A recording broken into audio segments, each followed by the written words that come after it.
Gênesis, capítulo 21, versículos 1 a 8. Eu queria ler com você em voz de coro. Gênesis, capítulo 21, 1 a 8. E nós vamos combinar assim. Os homens leem os versículos ímpares e as mulheres leem os versículos pares em voz de coro. Tá bom? Homens ímpares, mulheres pares. Homens, vocês estão prontos aí? 1, 2, 3, vai.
Mantenha aí o versículo 8 e você pode se sentar. Olha, Gênesis 21, 8. O menino cresceu e foi desmamado. E no dia em que Isaac foi desmamado, Abraão deu uma grande festa. Quando é que Abraão deu uma grande festa? No dia que Isaac nasceu? Não. No dia que Isaac foi desmamado. E o texto é claro em dizer para a gente que no nascimento, eles estavam felizes pelo nascimento. Estavam tão felizes que chamaram o menino de riso, risinho da mamãe. E era literalmente o risinho da mamãe, porque foi a mamãe que riu. Porque o anjo chegou e disse para Sara, de 99 anos, vais ter um filho daqui a um ano. Ela riu para valer. Ela já estava com a menstruação dela cessada desde os 50 e poucos anos. Ela não menstruava mais. Aí aos 90 vem alguém e fala, vais ter um filho. Ela disse, ha, ha, ha, ha. Aí o menino nasce e eles não fazem festa. Eles tinham uma alegria muito grande pelo nascimento do menino, mas ninguém fez festa. Aí o menino cresceu e desmamou. Quando desmamou, eles deram uma festa. Por que eu estou te contando isso? Para te mostrar a perspectiva de Deus de infantilidade e crescimento. Sabe, Abraão aqui é uma metáfora de Deus para estabelecer algo que flui da natureza divina. Deus festeja quando você desmama. Deus festeja quando você sai da infantilidade e amadurece. A festa de Deus é pelo seu crescimento. Porque crescer tem a ver com você. Nascer tem a ver com Ele.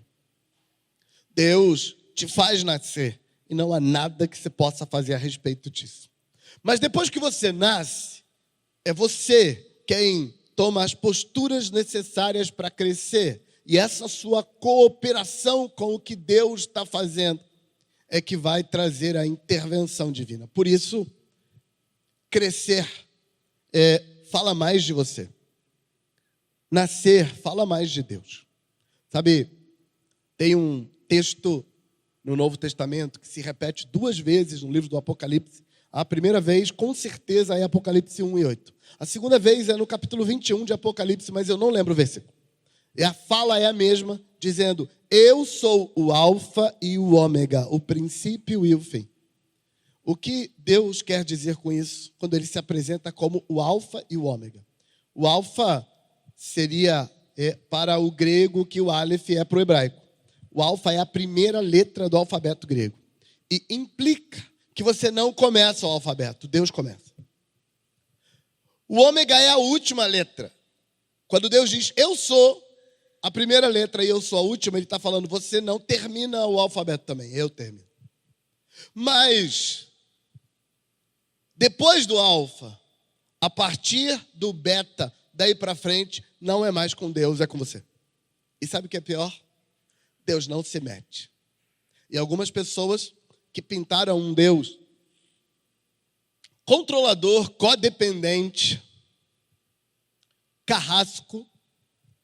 As pessoas que pintaram um Deus assim, dão pane, porque elas não entendem por que Deus fez o alfa, e ele volta de novo lá no ômega para fazer o acerto, e deixa o alfabeto inteiro por nossa conta. Por que ele faz isso? Porque a coisa mais preciosa para Deus é a sua autorresponsabilidade em crescer. É você quem precisa resolver o que você vai fazer da sua vida sem culpar ninguém. E autorresponsabilidade é outra palavra da psicologia moderna.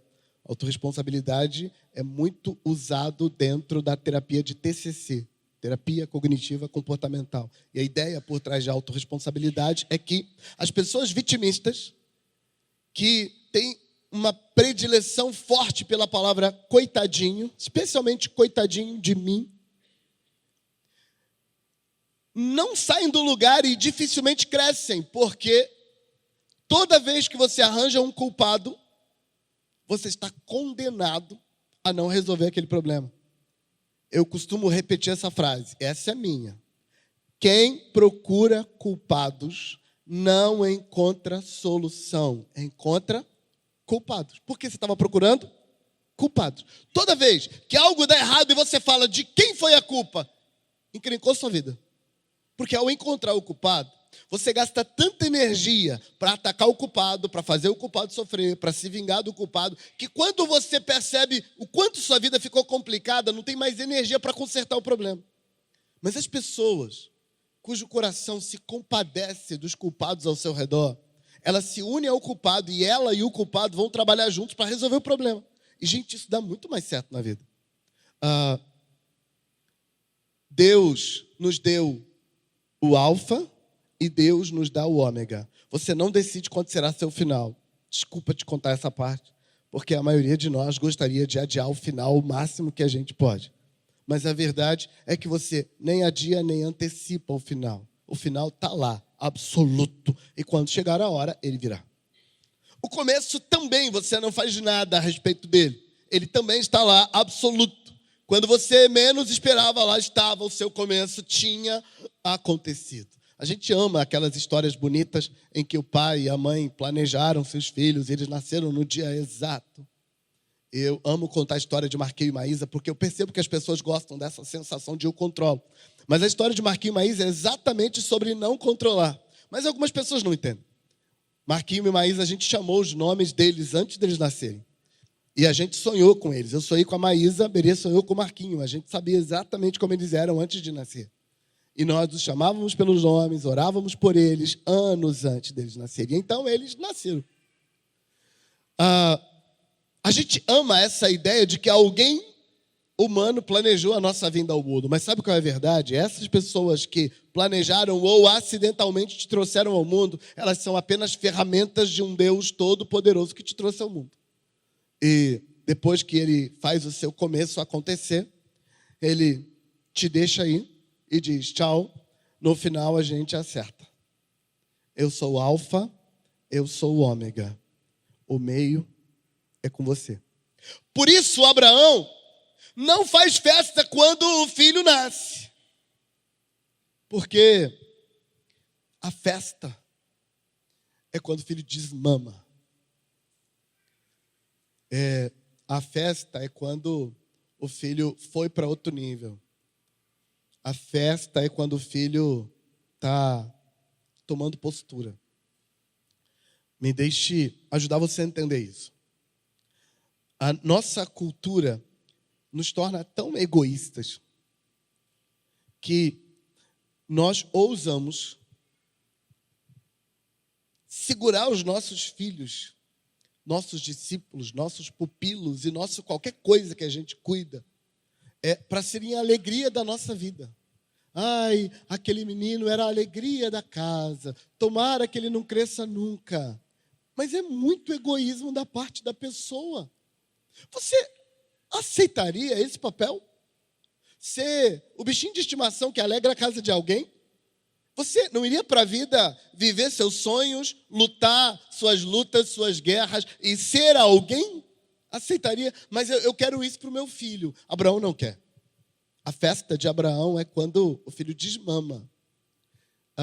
Deus é assim. Isso tem a ver com o fato de que Deus espera que você saia da infantilidade. No Novo Testamento, tem a repetição de um texto do Velho. Quem falou esse texto foi Isaías, mas Paulo deu uma retocada nele. 1 Coríntios, capítulo 2, eu não lembro o versículo, mas está no capítulo 2, 1 Coríntios. Paulo diz assim: nem olhos viram, nem ouvidos ouviram, nem jamais subiu ao coração do homem o que Deus preparou para aqueles que o amam. No paganismo, funciona assim: faça o seu Deus te amar e você terá tudo dele. No judaísmo / cristianismo, é assim: seu Deus te ama, ponto. Nada muda isso. Mas a sua recompensa não virá porque ele te ama. Sua recompensa virá quando você o amar. Então, aceitar o amor de Deus é o início de você o amar. Mas é quando você o ama que o resultado vem. A recompensa é para aqueles que amam a Deus. O salmista, no Salmo 91, diz uma fala de Deus falando para os seus súditos: porque ele me ama, eu o resgatarei. Não é igual no paganismo: porque eu o amo, eu o resgatarei. Essa perspectiva de que o meu amor é egoísta, eu amo porque você me dá alguma coisa, é que diz: eu amo você tanto que vou te prender numa caixinha dourada, botar um vidrinho e vou pegar você só para mim. Sabe, nas minhas ministrações por aí afora, eu vou a alguns lugares e algumas pessoas, depois de algum tempo ministrando, porque, gente, uma das graças de você falar da natureza humana para as pessoas e ajudar elas a se interpretarem, é que depois de algum tempo falando da natureza da pessoa com ela fica com a sensação de que você estava lá na casa dela, vigiando o que ela faz e percebendo como é que ela age e reage. Isso é um fenômeno psicológico, as pessoas sentem intimidade. Algumas pessoas, no ápice dessa intimidade, realizada através de compartilhar a vida, abre o coração, conta tudo que viveu, e depois de alguns atendimentos, o sentimento da pessoa é de intimidade máxima. Você sabe tudo sobre mim. E, em alguns casos, sei mesmo. Algumas dessas pessoas dizem assim: ai, pastor, eu gostei tanto de você que eu queria te colocar numa garrafinha, fechar e levar para casa. E aí eu fico pensando em como é que eu respiro. Essa é a definição máxima do amor shakespeariano. Sabe, quando a gente ama alguém ou alguma coisa, a gente quer pegar e carregar para a gente. Mas sabe qual é a definição de amor divino? É assim, ó: Deus amou tanto que deu. Dar, portanto, é a unidade de medida do amor. Quando ele vai explicar como é que mede amor, ele usa a palavra tanto. Tanto, tanto, tanto, tanto. Qual é o ápice do amor? É dar tudo o que você tem e mais um pouco. Sabe qual seria uma definição joia de amor? Eu te amo tanto que eu morreria por você. Eu daria minha vida por você. Isso seria uma definição de amor. Mas sabe como que Shakespeare define amor? Eu te amo tanto que eu vou tirar a sua vida. Eu te mato, troço, de tanto que eu te amo. E sabe, a gente escuta isso e suspira.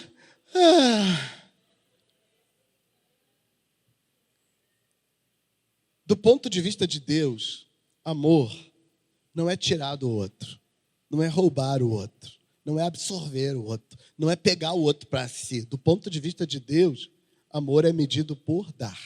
Quem ama pouco, dá pouco. Quem ama mais, dá mais.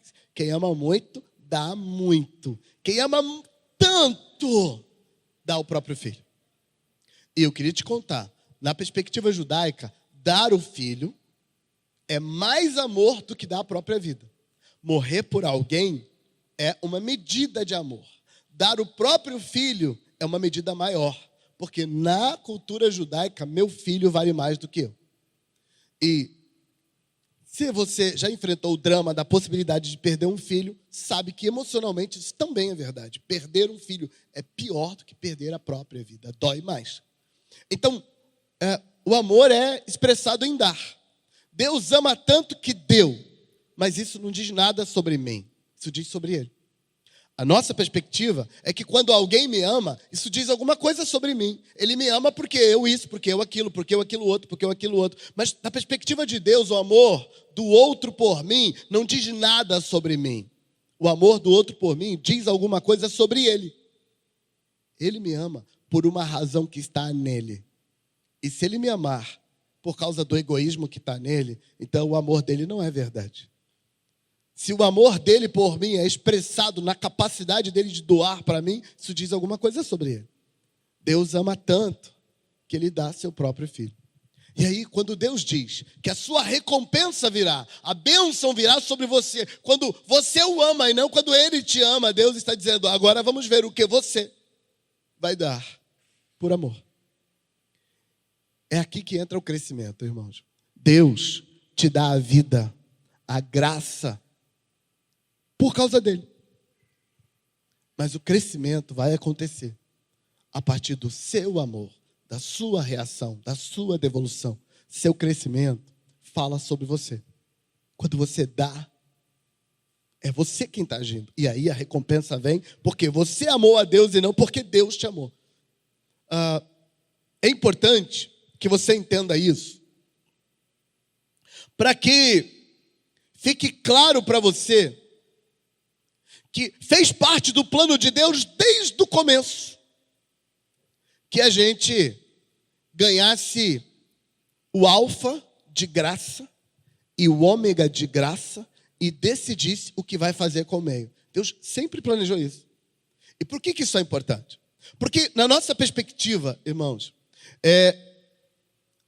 nós escondemos a nossa infantilidade, nós mentimos para nós e para o mundo a respeito de quanto somos infantis, porque nós não percebemos que seja normal começar da infantilidade e ir amadurecendo. Sabe, tem uma crença estranha que opera na nossa cultura, que é a crença de que algumas pessoas já nascem grandes. E a gente ama tentar provar isso para as pessoas. Inclusive, a medida do orgulho de uma pessoa é medida pela frase, sempre fui assim.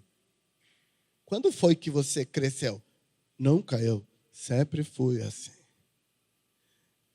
Isso não é real, não pode ser. Todo mundo nasceu pequeno. Todo mundo é o resultado de um óvulo e um espermatozoide combinado que forma uma célula-ovo. Essa célula-ovo já tinha o seu nome, já era você. Mas era um ser tão pequeno, tão insignificante, que ninguém chamaria isso de você. Mas era. E aí, você cresceu. E olha que bonito que ficou. Porque é importante você entender que Deus planejou começar pequeno e crescer.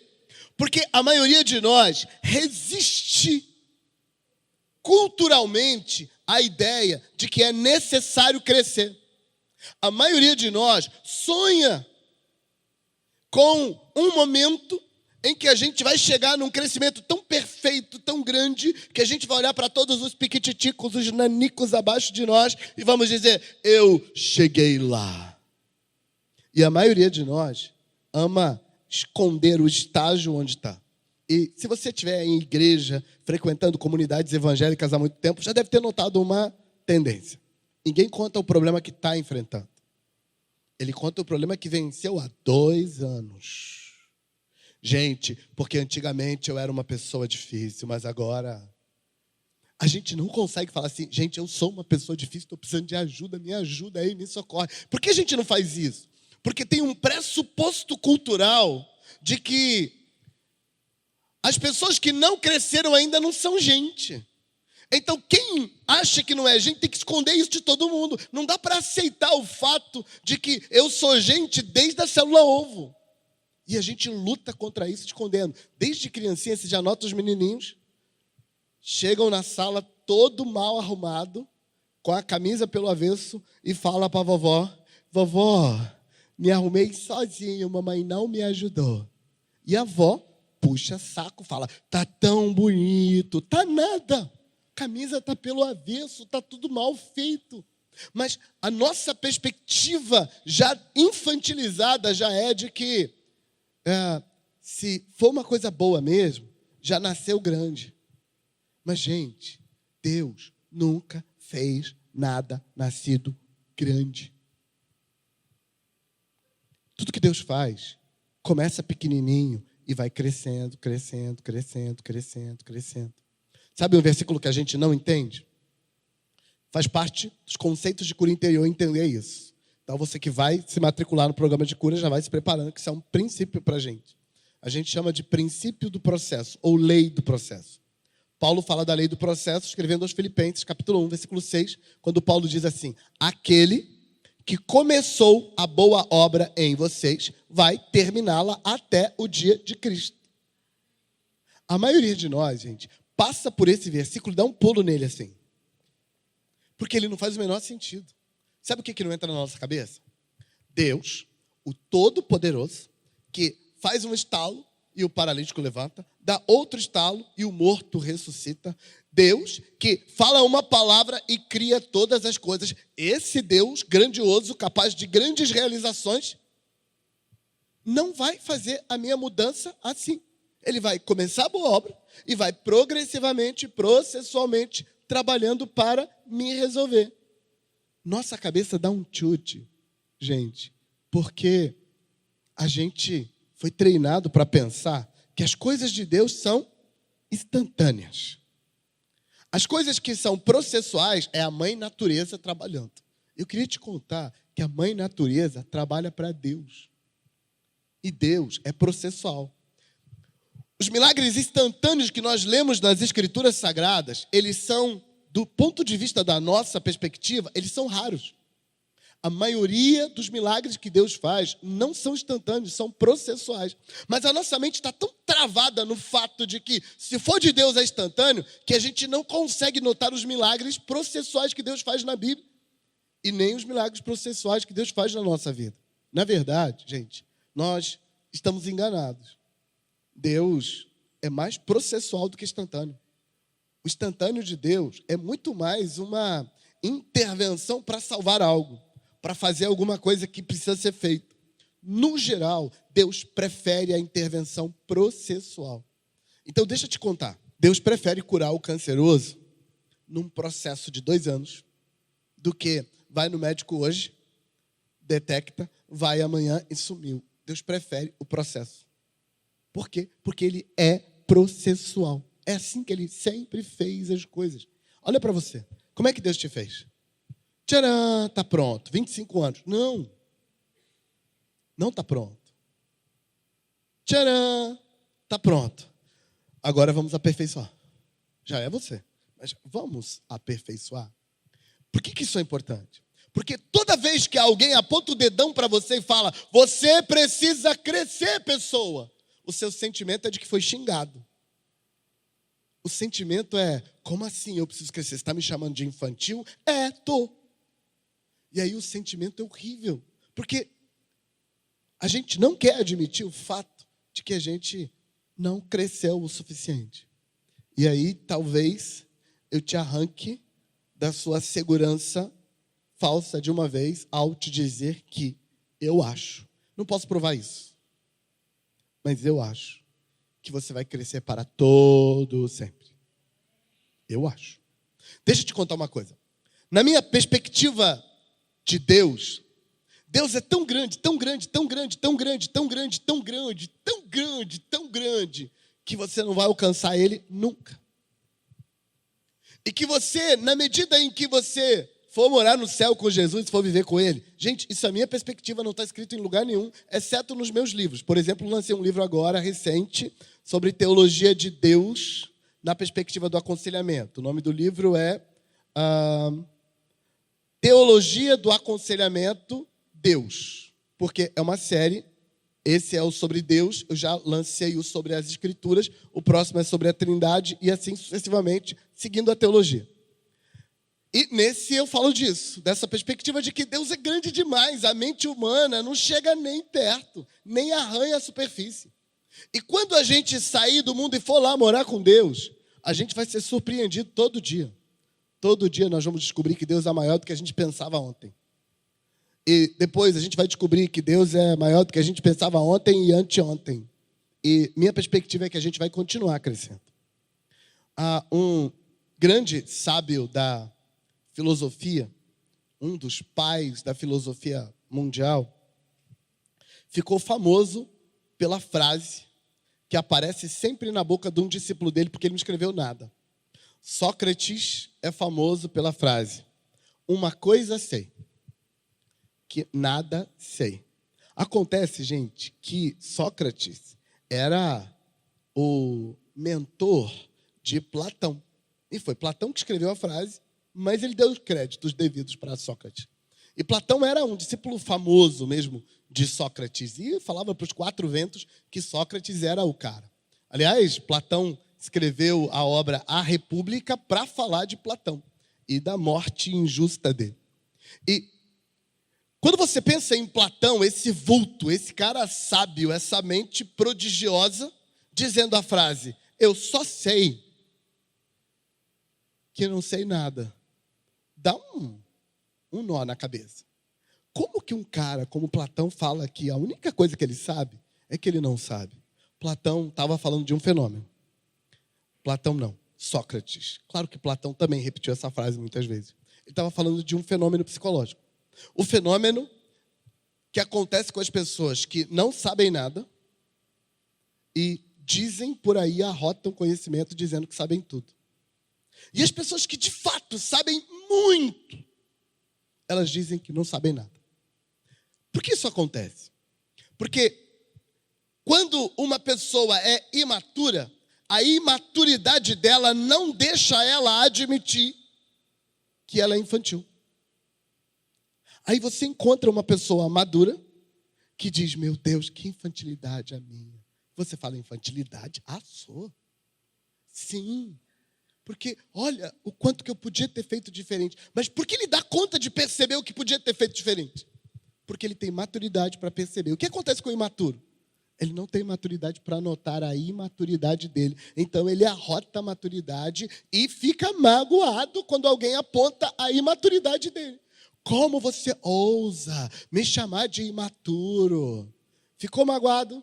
É imaturo. Acabou de confirmar. Porque gente sábia sabe que não sabe. Gente que não sabe acha que sabe, porque ele ainda não sabe que não sabe. O que eu estou tentando convencer você? Eu estou tentando convencer você a parar de se sentir mal quando olha para a sua infantilidade e começar a olhar para ela com a leveza dos sábios. A começar a olhar para a sua imaturidade, para as coisas que estão errado em você, coisas que você sabe que precisa tratar. Para de olhar isso com culpa, com vergonha, com peso, e começa a olhar isso como uma empreitada, uma aventura. Minha razão de viver na vida é me tornar uma versão melhor de mim mesmo para investir na vida dos outros, para que eles se tornem também uma versão melhor de si mesmo, para que eles investam na vida de outras pessoas que também se tornarão uma versão melhor de si mesmo. Gente, essa é a melhor razão para viver. E a gente vai viver muito melhor se só aceitar. Sabe, as maiores confusões entre o náufrago e o Wilson acontecem porque nenhum dos dois admitem a própria infantilidade e os dois estão tentando provar para o outro quão maduros são. Sabe, eles viveriam muito melhor se os dois, na DR de verdade, abrissem o coração um para o outro e dissessem: eu admito que eu ainda sou muito imaturo, que ainda tem muita coisa para amadurecer em mim, mas eu não quero te perder. Então, me ajuda a investir na minha infantilidade para eu crescer. Se o outro fizer a mesma coisa, pronto, o mundo está salvo. Salvamos o planeta. Porque as grandes confusões da vida é gente imatura se passando por madura e não deixando que ninguém os cobre disso. Resultado, confusão, destruição, lares, famílias, bens, empresas, tudo se destrói porque as pessoas simplesmente não aceitam a própria infantilidade.